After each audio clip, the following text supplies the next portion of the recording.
আজ breakthrough science society Silchar চ্যাপ্টারের পক্ষ থেকে বন্যা কবলিত রায়পুর অঞ্চলে বিনামূল্যে স্বাস্থ্য শিবিরের আয়োজন করা হয়।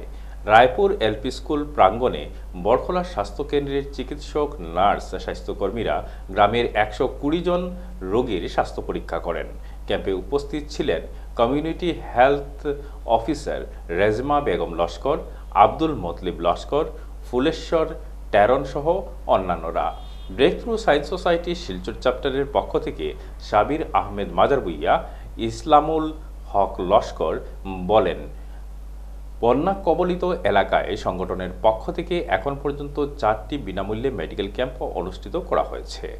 ক্যাম্পে উপস্থিত ছিলেন স্থানীয় বাসিন্দা আব্দুল কবির লস্কর, জমির উদ্দিন, রহিমা বেগম, রুকন উদ্দিন প্রমুখ।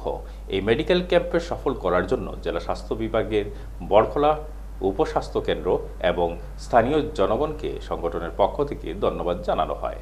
মেডিকেল ক্যাম্পে স্বাস্থ্যকর্মী হিসেবে উপস্থিত ছিলেন আপনলাল দাস, পম্পা চক্রবর্তী, শিলা দাস, মানিক লস্কর প্রমুখ।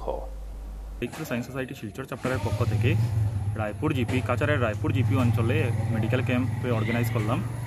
রায়পুর জিপিটা এমন একটা এরিয়া যেখানে বরাবর আমরা ফ্লাড হতে দেখি। এটা একটা বন্যা কবলিত এরিয়া। তো এই এরিয়াটা দেখলেই আজকে আমাদের যেখানে বেনু, এই যে রায়পুর 901 নম্বর এলপি স্কুল, এটাও একদম নদীর পাশেই। বরাবর এখানের মধ্যে নদীর বানটাও ভাঙে, মানুষজনের অনেক ধরনের অসুবিধা হয় এখানের মধ্যে। পাশাপাশি এই এরিয়াতে কোনোদিন ফ্লাড ভিকটিমদের জন্য কোনো রকমের মেডিকেল ক্যাম্প হয়নি। তো সেই জন্যই আমরা এই এরিয়াতে আসলাম। আসার পর দেখলাম তাদের অবস্থাটা শোচনীয় অবস্থা। তো তারপরই ডিসিশন নিলাম যাতে আমরা এখানের মধ্যে একটা মেডিকেল ক্যাম্প করতে পারি।